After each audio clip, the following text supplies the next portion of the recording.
비유동 자산을 시작했습니다. 투자 자산이 처음이고요.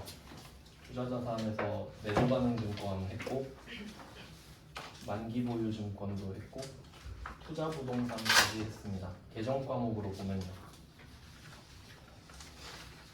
그 다음이 4페이지에 121번 할 차례입니다. 퇴직금 이야기를 할 건데, 그나마 투자 자산 중에서 의미가 있는 부분이에요. 퇴직금 쪽은. 퇴직금 제도가 뭐가 있는지 한번 생각을 해보겠습니다. 기본적으로 퇴직금이라고 하면 그 회사가 직원한테 해주는 복지 중에 좀 가장 눈에 띄는 복지죠. 대충 어떤 느낌이냐면 대략적으로 설명을 드리면은 회사 입장에서 직원들 월급 줄 때 그 계정 과목을 임금이랑 급여를 쓰거든요. 그 생산직 직원, 블루칼라라고 하죠. 생산직 직원한테 주는 월급을 임금이라고 하고요. 임금 협상 할 때. 그 다음에 화이트 칼라, 사무직한테 주는 건 급여로 처리를 해요.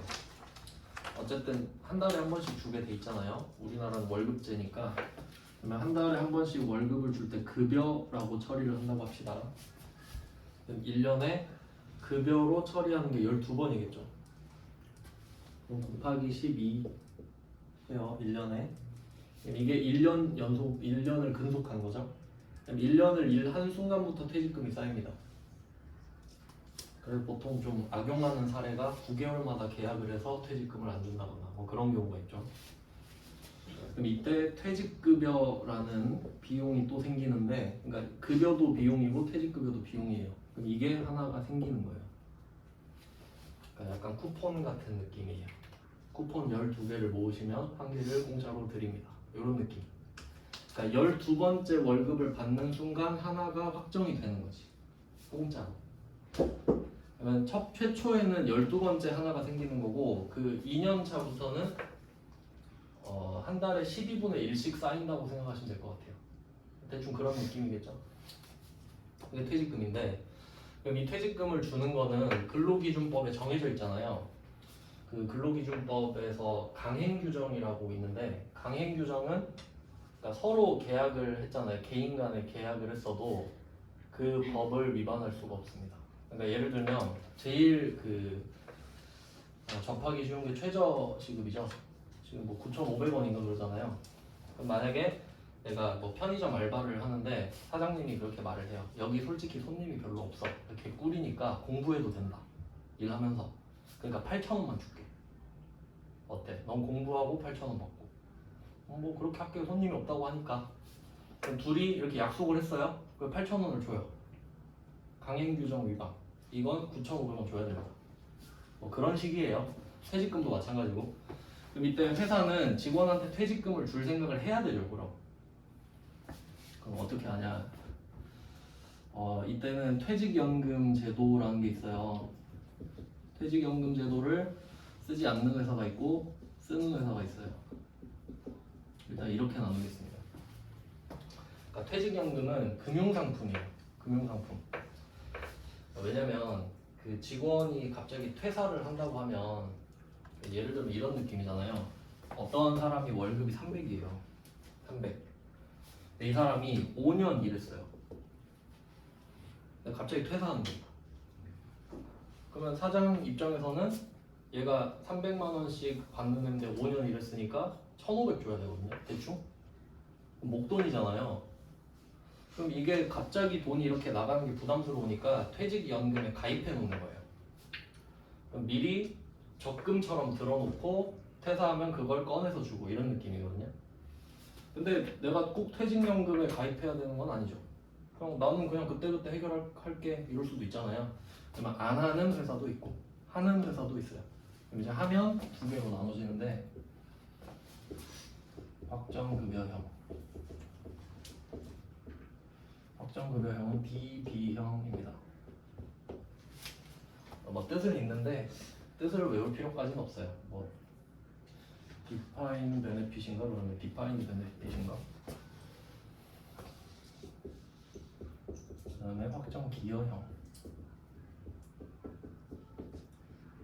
DC형 이렇게 있습니다. 그러니까 총 3가지 경우가 있다고 보시면 됩니다. 그러니까 여러분 입장으로 생각을 하잖아요. 여러분이 딱 입사를 했어요. 그러면 이 회사가 퇴직연금 제도를 쓰고 있을 수도 있고 안 쓰고 있을 수도 있죠. 그럼 안 쓰고 있으면 안 쓰고 있는 거예요. 그럼 쓰고 있다라고 하면 고를 수 있어요, 여러분이.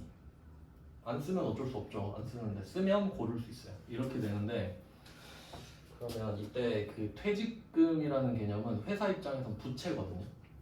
부채.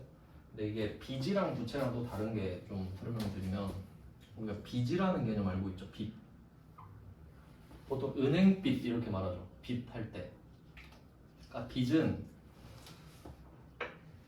빌렸기 때문에 갚아야 되는 돈이에요. 뭐 당연한 말이죠. 그럼 부채는 뭐냐 하면 부채는 회계상 개념인데 영어로도 달라요. 부채가 더 큽니다. 그러면 퇴직금을 한번 생각해봐요. 그러면 우리가 지금 회사인데 어떤 사람이 월급이 300이에요. 이 사람이 1년 근속했어요. 그럼 1년 근속하는 순간 이 사람한테 300을 줄 의무가 생기죠. 그럼 이 300을 우리가 빌렸나요? 안 빌렸죠.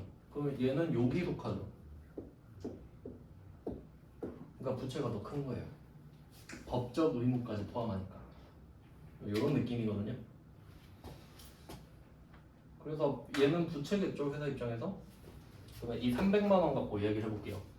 그러면 이렇게 300만 원 월급 받는 사람이 12개월 동안 일을 했어요. 그러면 퇴직연금을 우리 회사가 안 하고 있어요. 그래도 쟤 퇴사하면 300 줘야겠다는 생각이 들죠. 그래서 그 개정 과목이 퇴직급여 충당부채라고 있습니다. 퇴직급여 충당부채.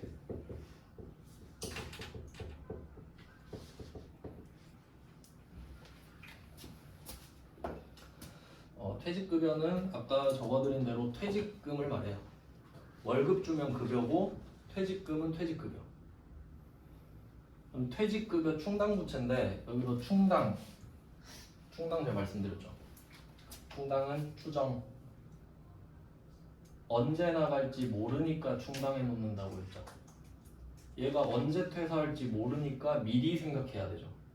미리 생각해야 나간다 해도 에휴 그럴 줄 알았어 이러지. 생각 안 하고 있다 나가면 깜짝 놀라잖아요. 그러니까 부채는 제가 생각이라고 그랬죠. 그러니까 돈을 마련해 놓는 거랑은 별개예요. 그러니까 쟤가 나가면 300을 줘야겠구나라고 생각만 하는 거지 그냥. 준비를 하든가 말든가 그건 별개고. 그러니까 지금 이 첫 번째 케이스는 300만 원을 줘야겠구나라고 생각은 하는데 대비는 안 하는 거예요. 어떻게든 되겠지 이런 느낌이 그냥. 그러면 이렇게 있다가 1년이 또 지나면 또 300 줘야 되죠. 그러면 300을 또 쌓는 거지. 그럼 600이 됐겠지. 그러니까 그런 식으로 관리를 하겠다는 거예요. 이해되시죠? 준비를 하는 거랑은 별개입니다. 알고 있는 거예요 그냥. 그 다음에 확정급여형으로 갈게요. 이게 금융상품인데 이런 느낌이에요. A 회사가 있고 B 금융이 있습니다. 금융회사는 은행, 증권, 보험회사를 말해요.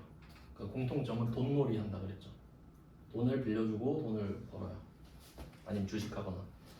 그럼 이때 이 A 회사가 B 금융에 가가지고 지금 퇴직금 때문에 걱정이 많다. 혹시 그걸 대비할 수 있는 상품이 있나요? 하니까 이런 상품이 있다. 가입하셔라. 한 달에 얼마씩 내시면 내가 알아서 해줄게. 이런 느낌이에요. 그냥 적금 같은 거예요 그냥. 그럼 이때 C 직원이 있어요. 이 사람한테 퇴직금을 줘야 된단 말이죠. 이 확정급여형은 퇴직금을 주는 방식이 만약에 이 직원이 확정급여형을 고르잖아요. 그럼 이 직원이 처음에 입사했을 때 300만 원을 받는다고 할게요. 월급. 근데 이 사람이 5년 근무했거든요. 5년 뒤에는 400만 원 받는다 합시다. 이렇게 됐죠? 그러면 처음에 입사를 할 때 A 회사가 C 직원한테 말을 해요. 너의 퇴직금은 확정돼 있다. 얼만데요? 근데 그건 모른다. 네가 일을 해봐야 알아.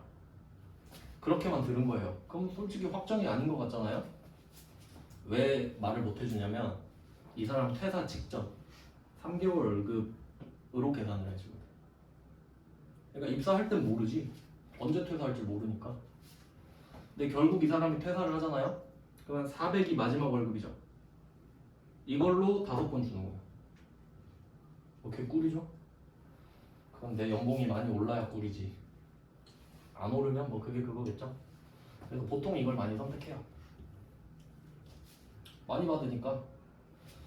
그럼 이게 되려면 어떻게 하냐면, 근데 사실 생각해보면 부채를 인식한다 했잖아요. 그러면 처음에 이 사람이 300 받잖아요. 그럼 이 사람이 300 받고 1년 동안 근무한 순간 회사 입장에선 부채가 300이 쌓이죠. 그러면 부채 300을 딱 생각하는 순간 이 300을 여기 넣는 거예요. 비금융에. 근데 이 그 계좌가 누구 거냐면 A 회사 계좌예요. A 거예요. 그래서 그 통장 이름이 퇴직연금 운용자산이에요. 계정 과목인데, 그럼 어떻게 되냐면 이 사람이 300씩 12번 받았다 했죠? 그럼 회사는 퇴직급여 충당부채를 인식하겠죠. 300 줘야겠구나 라고 생각을 할 거 아니에요.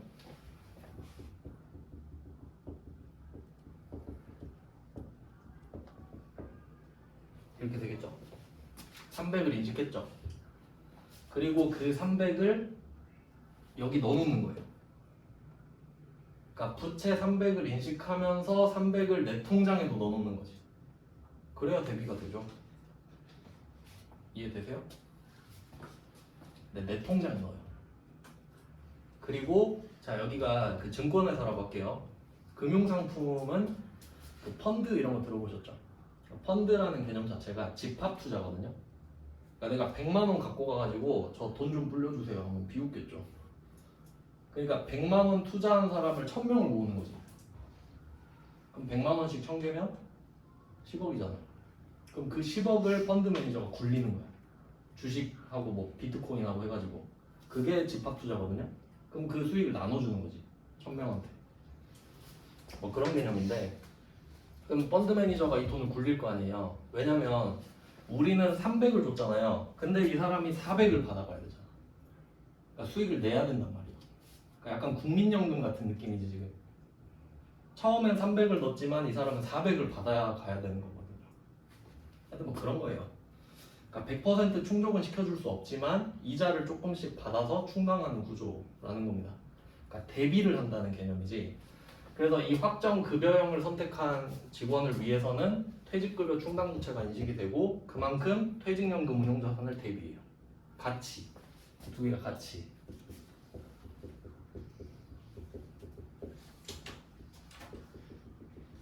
이렇게 두 개가 동시에 적용될 겁니다. 약간 이런 느낌이라고 생각하면 돼요. 1년이 지난 순간 아 얘한테 300 줘야 되네. 근데 지금 줘도 되는데 내 통장에 넣어버리는 거지. 그리고 이자를 받아서 나중에 줘야겠다. 이 생각하는 거니까. 그러니까 이 직원한테 300을 빌렸다고 생각하시면 돼요. 나중에 주려고. 얘는 이런 시스템이고요. 그러니까 확정급여형. 너의 급여는 퇴사 직전 월급으로 확정되어 있다. 그래서 이때 A 회사가 B 금융의 지 이름으로 해가지고 퇴사를 하면 여기서 꺼내주는 거죠. 여기서 돈을 꺼내주면 되지. 부족하면 좀 더 주고. 이거를 왜 장려하냐면 이렇게 하면 회사가 퇴직금을 못 빼돌리잖아요. 그러니까 사외 적립한다고 하거든요. 그러니까 사내 적립하면은 보통 잘 안 믿어요. 그럴 거 아니에요. 지들끼리 막 해먹을 수 있잖아요. 퇴직금 들고 나를 수도 있죠. 근데 이렇게 하면 퇴직금 들고 못 나르죠. 그러니까 안전하게 해놓는 거예요. 사외 적립.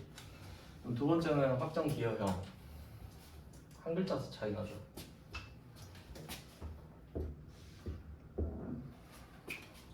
요거는 어떤 느낌이냐면, 그러면 확정 급여형은 이 돈에 대한 권리와 의무가 회사한테 있죠. 내 통장에 300을 넣어서 이자가 나면 내가 먹으니까. 그리고 이 통장에 있는 돈을 나중에 퇴사하면 주겠다 이런 개념인데 확정기여형은 이런 걸 안 합니다. 그래 똑같이 이 직원이 1년 근무했을 때 300 줘야 되잖아요. 근데 이 300을 직원 통장에 쏴버려요. 그냥 쏴버려요. 그러니까 이번에는 이 금융의 C 직원 이름으로 넣어버리는 거예요. 그냥 물론 월급 통장이 아니라 퇴직금 통장. 월급 통장이랑 퇴직금 통장이 다르죠? 퇴직해야 갖고 나갈 수 있는 통장에 넣어주는 거예요. 미리미리. 그러면 이 회사는 첫 해에는 300을 넣어주겠죠. 그리고 올라서 두 번째는 뭐 325다. 325만 원을 2년 차에 넣어주고 3년 차에는 350, 4년 차는 375, 5년 차는 400 이렇게 넣어주는 거예요. 그리고 네 퇴직금은 네 기여도에 따라 달렸다. 내가 넣어줬으니까 네가 뭘 굴리든가 말든가 알아서 해라. 그러니까 그 금융상품을 직원이 고를 수 있어요. 그러니까 뭐 난 브릭스 펀드에 가입하겠다 그럼 거기 넣어라. 네 알아서. 네한테 줬잖아. 이런 느낌이죠. 그러면 회사 입장에서는 이 확정 기여형을 선택한 직원에 대해서 부채를 인식하지 않습니다. 그때그때 줘버리잖아. 그냥 300 줬지? 받았지? 끝. 그럼 부채로 인식할 필요가 없죠. 아니 300을 줬는데 왜 부채예요? 이미 줬는데. 그러니까 이건 회사가 비용 처리를 해버려. 그냥 주고 끝내니까. 그래서 얘는 퇴직급여 충당부채가 없습니다. 이렇게 돼요. 이론상. 그냥 비용 처리를 그때그때 하니까. 대충 이런 느낌입니다. 근데 보통 확정급여형을 많이 할 것 같죠? 해봤자 우리가 뭐 얼마나 수익률 나겠어요. 떡이 커야 고물이 많이 붙지. 뭐 이렇게 있어요.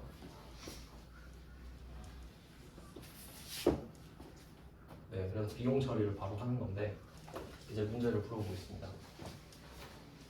상황은 설명을 드렸고 그럼 121번 12월 30일입니다. 동진 상사는 영업부 임직원의 퇴직금에 대하여 여기서 중요한 거는 확정급여형 비비형이겠죠.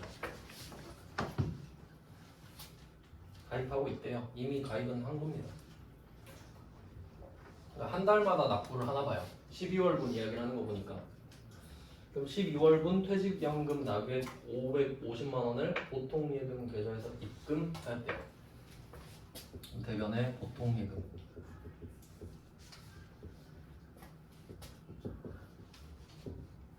550만 원 입출금 통장에서 뺐습니다.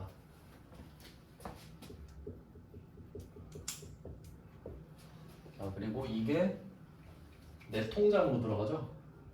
퇴직금 대비 통장 이름이 퇴직연금 운용자산. 근데 그 전에 수수료 잘 생각해 보세요. 펀드 매니저고 월급쟁이죠. 그럼 수수료 받아야 될 거 아니에요. 그럼 여기선 선취 수수료 같은데 이게 후취가 있고 선취가 있는데 선취는 정액제예요. 그냥 저 2%만 받고 그 뒤에 수익은 안 따질게요. 뭐 이런 느낌인데 그러면 2%를 달래요. 그럼 줘야죠. 2%면 11만 원이죠. 수수료 비용이죠. 수수료 비용인데 누굴 위한 퇴직금인지 생각을 해보세요. 영업부 임 직원이죠. 임원 직원. 그러니까 전부 다 영업부 거죠. 그러면 800번 수수료 비용이에요.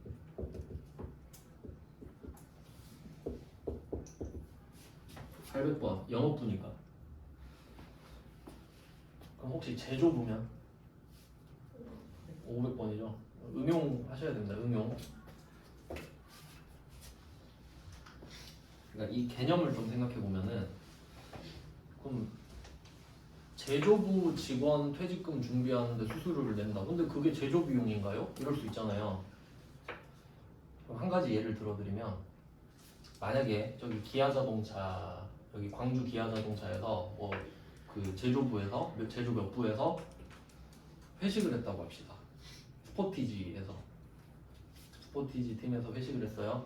그럼 회식 횟수가 많아지면 여러분은 스포티지를 비싸게 사셔야 돼요. 맞죠? 그러니까 제조원가 맞잖아요. 제조부가 회식을 해도 제조원가 맞잖아요. 그럼 제조부 퇴직금을 주느라 수수료 내는 것도 제조원가에 포함되는 거 맞지? 네, 그렇게 조금 크게 보셔야 됩니다. 그래서 800번인 이유는 영업부라서 그렇고요. 체크해 두시고.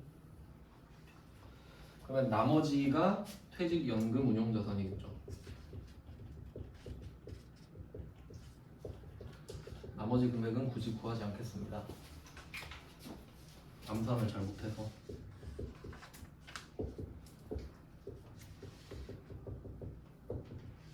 일단 답은 이렇게 돼요. 일부러 수수료 있는 걸로 했습니다.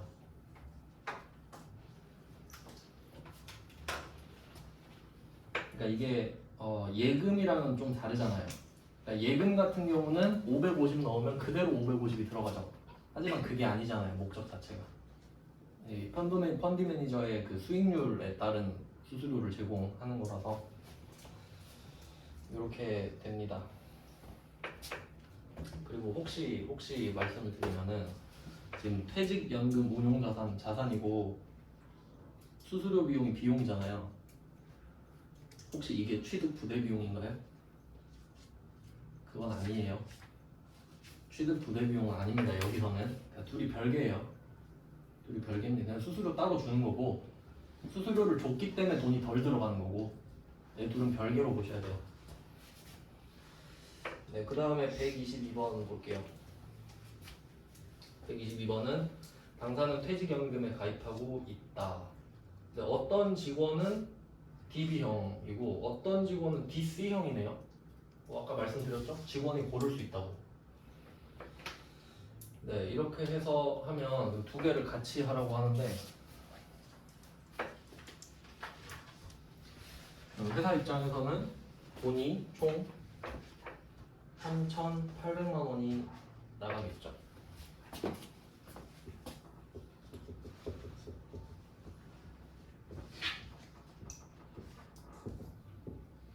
보통 예금 3,800만 원. 네, 이 중에 생산부서 직원 거는 DB형이네요. 이건 퇴직연금 운용자산이에요.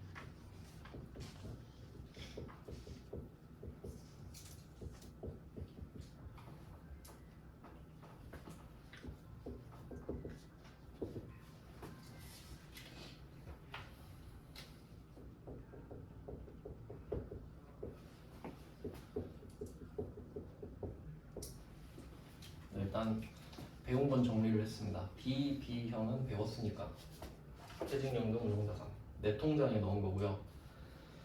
근데 그에 비해서 판매 부서 직원은 DC형으로 가입을 했대요. 요거는 직원 통장에 쏴버린다 그랬죠.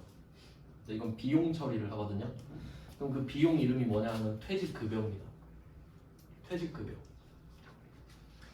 그러면 퇴직급여는 비용이니까 번호를 써야 되거든요. 판매부서 거니까 800번. 퇴직급여입니다.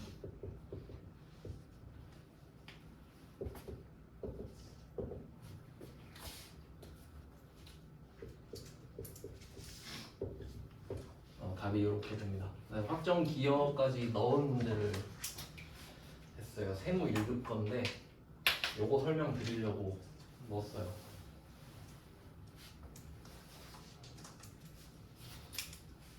이 개념을 한번 정리해 볼게요. 확정 기여형이 제조부랑 영업부랑 다 가능하죠? 그럼 제조부 거면 500번 퇴직급여, 영업부 거면 800번 퇴직급여겠죠. 비용이니까. 근데 퇴직연금 운용자산은 자산이죠. 그러니까 이게 좀 개념이 이걸 좀 잘 잡으셔야 되는데 자산이 비용이 되는 경우가 주로 많은데 예를 들어볼게요.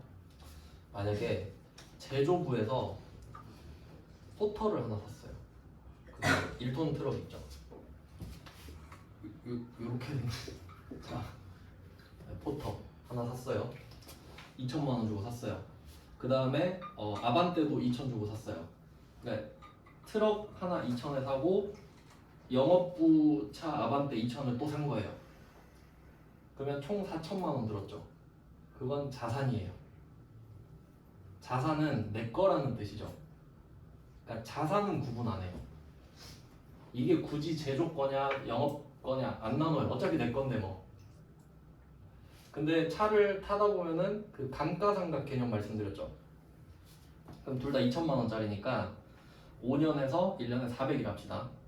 그러면 1년을 탔어요. 그러면 2천만 원짜리 차가 둘 다 400만 원씩 가치가 떨어지죠. 400씩 떨어지죠. 그때 비용 처리를 물어봐. 그럼 800이 떨어진 거잖아요. 총 4천만 원에 5분의 1이니까. 그럼 800 왜 어디서 썼어? 하면 500번으로 400만 원, 800번으로 400만 원. 그때 말이에요. 쓰고 나서. 그러니까 내 거일 때는 내 거니까 상관없죠. 그러니까 이렇게 생각합니다. 여러분 월급 들어오면 내 거죠. 그럼 내 거잖아 그냥 내 돈. 근데 밥 먹으면 식비. 여행 가면 여행비 아니에요? 쓸 때 출처를 밝히죠. 그러니까 자산은 출처 안 밝힌다고요. 자산은 그냥 내 거잖아. 이해되세요? 그러니까 그 자산을 써서 비용 처리할 때 물어보니까 비용만 번호가 있는 거예요. 자산은 내 거니까 뭐 굳이 따지냐 내 건데 이렇게 되고. 알겠죠? 그러니까 이 퇴직연금 운용자산은 영업부 거든 제조부 거든 그냥 퇴직연금 운용자산이죠. 그냥 줄 때 따질 겁니다. 줄 때. 뭐 문제가 어렵지는 않죠. 123번. 자, 123번은 지금 퇴직연금 운용자산 가입된 상태입니다. 지금 운용수익 30만 원이 발생했대요. 펀드 매니저가 돈을 열심히 굴려서 30만 원을 나눠주겠대요. 이걸 배당이라고 하는데 뭐 이자 수익으로 봅니다. 그럼 이때 30만 원이 더 들어온 거잖아요. 그럼 기분이 좋아졌죠. 아, 30만 원을 벌었구나. 그게 이자 수익이잖아요. 그러니까 예금 가입하고 이자 받는 거랑 비슷하니까 30을 벌었다. 기분이 좋아졌어요.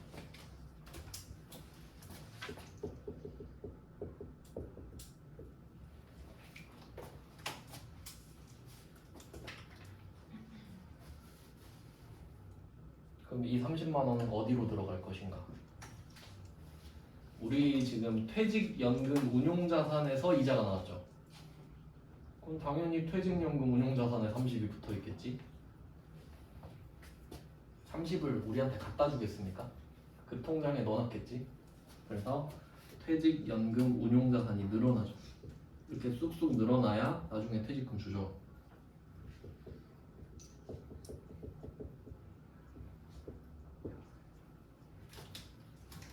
그러니까 이게 확정 기여형이니까 이자가 붙죠.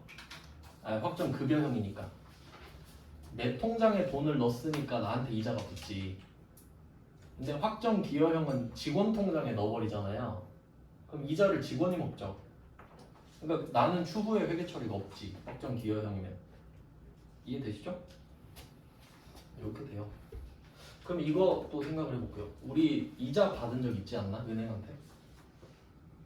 원천징수 당했었는데 그때랑 다릅니다. 그때는 진짜 이자를 내 입출금 통장에 받죠. 그러니까 이 돈을 바로 쓸 수 있잖아요. 근데 이거는 퇴직금 통장이죠. 아직 안 줬잖아. 그러니까 이때는 세금 안 떼요. 퇴직금 안 줬잖아요.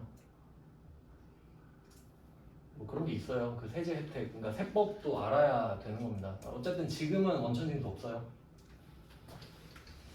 그 다음에 124번 얘는 그냥 번외편인데 이건 그냥 있길래 넣어봤어요. 중요하진 않습니다. 세무 1급인데 출국 만기 보험에 가입했대요. 외국인 근로자를 위해서. 참고로 그 외국인 근로자 있잖아요. 우리 회사가 고용할 수도 있죠. 근데 이 사람이 불법 체류를 하고 있어도 근로기준법 영향 받습니다. 근데 불법 체류자를 쓰면 내가 벌금을 내야 돼요.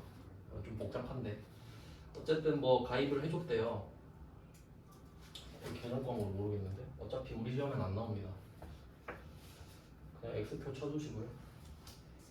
그럼 지금 제가 말씀드리고 싶은 거는 121번부터 123번까지인 거 아시겠죠? 그러니까 이게 문제 내기가 좋은 게 뭐냐면 확정 급여형이랑 확정 기여형이랑 한 글자 차이 나죠. 한 글자 차이 나는데 답이 아예 바뀌잖아요. 그러니까 문제 내긴 좋지. 그래서 보통은 회계 1급 수준에서 외워서 풀거든요. 그래도 이유는 설명을 드렸습니다. 그러니까 확정 급여형으로 이해를 해두시면 될 것 같아요. 그러니까 너 퇴사할 때 돈 물어줄 테니까 그 전까진 내 통장에 넣어놓게 정도라고 생각하시면 될 것 같은데. 그러니까 내 통장에 돈 넣었으니까 이자도 내가 먹고 이렇게 생각을 합시다. 그러면 투자부동산을 다 해봤어요. 메인 계정 과목을 좀 뽑아봅시다. 항상 여러분 정리를 하셔야 돼요. 어제도 미지급금 기억 안 났잖아요.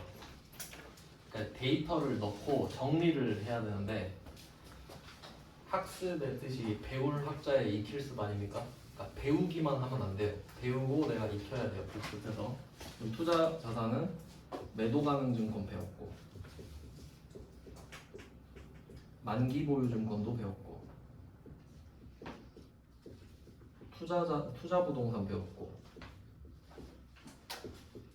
퇴직 연금 운용 자산 배웠죠. 뭐 이런 느낌으로 기억을 좀 해주시면 되겠죠. 4개를 배웠다. 투자 자산. 네, 그나마 영양가 있는 거는 요거죠. 퇴직 연금 운용 자산은 괜찮잖아요. 주주들이 아주 좋게 보겠죠. 퇴직금도 신경 쓰는 회사군. 근데 투자 부동산 많다고 좋아하겠어요? 아니겠지. 위에 거도 마찬가지고. 위 3개는 투기. 맞죠? 투자라고 하면 너무 좋은 느낌이어서 투기라고 했습니다. 그 다음에 오늘 드린 거를 볼 건데 5페이지죠. 유형자산입니다. 아주 중요한 파트고요. 이슈가 많기 때문에 문제도 엄청 많습니다. 일단 정리를 좀 해볼게요. 유형자산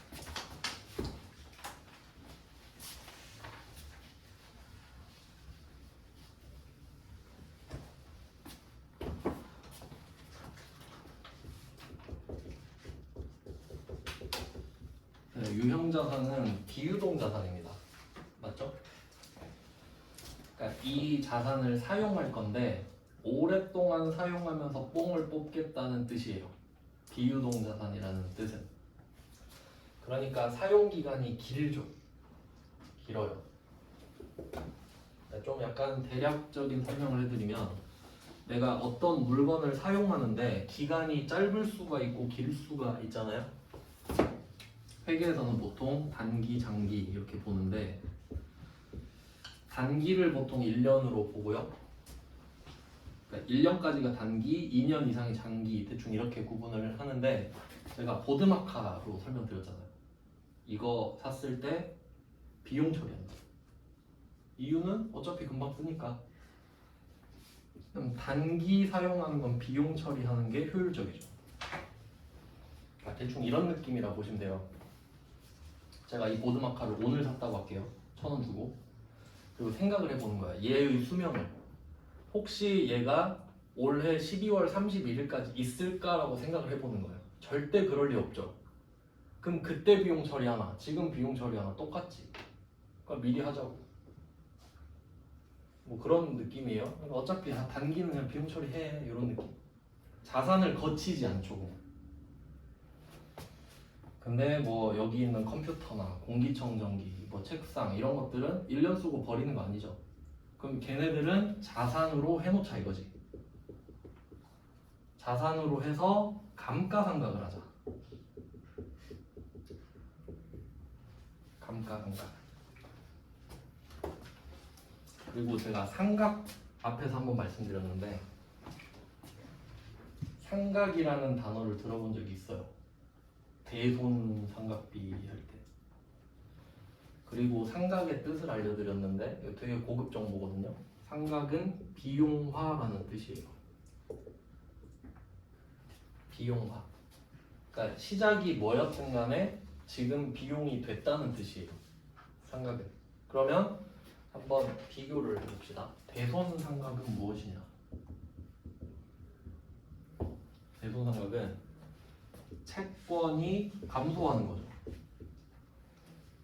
채권 감소? 이게 자산 감소죠.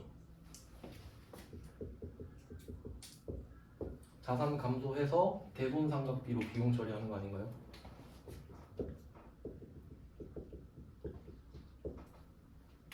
이 비용이잖아요. 채권이 없어졌으니까 비용 처리해야죠. 그게 대손상각 비용하니까. 대손상각은 좀 슬픈 상황이죠. 받아야 될 돈을 못 받았으니까. 근데 그에 비해서 이 감가상각은 감가는 가치가 감소하는 거라고 했는데 요거는 우리가 예측 가능한 사용 범위 내에서 가치가 떨어지는 거라 했죠. 재해 때문에 가치가 떨어지는 건 손상이라고 말씀드렸고, 그럼 얘도 유형자산을 사왔을 거 아니에요. 그럼 유형자산을 쓰면 유형자산이 가치가 감소하겠죠. 자산의 감소. 그럼 이걸 감가상각비로 하면 되잖아요.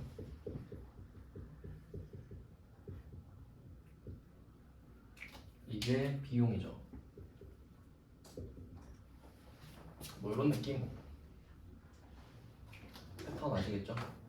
상각하면 결과적으로 비용이 됐나 보구나 라고 생각을 하시면 됩니다.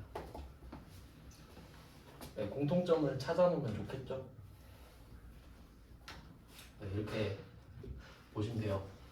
그러니까 지금 이 유형자산은 사용을 할 건데 장기간 사용할 거잖아요. 그러니까 자산으로 일단 올려놓고 쓸 때마다 감가상각으로 비용을 털자 라는 거예요. 결론은 유형자산은 목적이 사용인데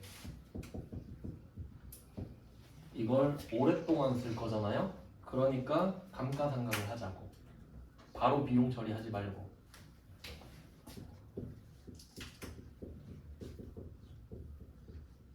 이렇게 됩니다. 그러니까 유형자산 하면 감가상각 떠올리시면 돼요. 유형자산이다 하면 쟤는 감가상각을 하겠군. 근데 예외가 있으니까 미리 말씀을 드리고 시작을 하겠습니다. 감가상각의 예외. 그럼 감가상각의 예외는 감가상각을 하지 않는다는 뜻이겠죠? 안 한다 이 말인데, 첫 번째 안 하는 거. 토지. 어제 살짝 말씀드렸는데 우리가 땅을 샀을 때 이걸 사용할 목적으로 땅을 사면 토지예요. 근데 투기용으로 사면 투자부동산이라고 배웠죠. 여기서는 사용 목적의 땅인 거예요. 개정 과목 이야기하는 겁니다. 지금은 땅이 아니라 사용 목적의 땅을 말하는 거예요. 그럼 토지는 왜 감가상각을 안 하냐? 땅은 실제로 가치가 떨어지지 않습니다. 여기서 가치는 뭘 말하냐면 시세가 아니에요. 진짜 본질적인 가치를 말해요. 그러니까 건물은 지으면 낡아버리잖아요. 그러니까 낡아도 시세는 오를 수 있죠. 하지만 본질적인 가치는 떨어지고 있죠. 시세 빼고. 그러니까 시세 이야기 하는 거 아니에요 지금. 그러니까 내가 건물을 1억 주고 지었어요. 그러면 1억이 초기 투자 비용인데 여기서 가치가 계속 떨어질 거 아니냐고. 내가 투자한 돈에 대해서는 뭐 500만 원씩 20번 떨어진다든가 그런 식으로. 시세는 논외고요. 시세는 평가로 가야 됩니다. 그러면 땅은, 그러니까 예를 들어 내가 건물이 불에 탔어요. 그럼 건물은 없어지죠. 그럼 땅도 불에 타요? 그렇지 않잖아. 그런 느낌이에요. 이해됐죠? 그래서 감가상각을 하지 않아요. 가치가 감소하지 않으니까. 그다음에 두 번째는 두 개 있어요. 두 개. 두 번째는 건물을 우리가 취득하는 방법이 지어진 건물을 살 수도 있고 아니면 발주를 할 수도 있죠. 건설회사한테 가가지고 이거 좀 지어주세요. 그 발주를 넣을 수도 있죠. 주문을 할 수도 있죠. 그럼 건물을 지어주겠죠. 그럼 지어지고 있는 상태 있잖아요. 중도금 납부하고 그럴 때 그때 쓰는 계정 과목이 건설 중인 자산이거든요. 건설 중인 자산. 이름이 딱 직관적이죠. 건설 중인 자산. 왜냐면 건설 중이니까. 그럼 건설 중인 자산도 감가상각을 안 하는 거거든요. 이유를 생각해 볼게요. 여러분이 건물을 지어달라고 했어요. 그럼 열심히 짓고 있어요. 혹시 짓고 있는데 마음이 급해서 막 먼저 가서 일 보고 막 그러진 않죠. 짓고 있다는 소리는 안 쓴다는 소리죠. 쓰지 않으니까 가치가 떨어지지 않지. 못 쓰잖아요, 짓고 있는데.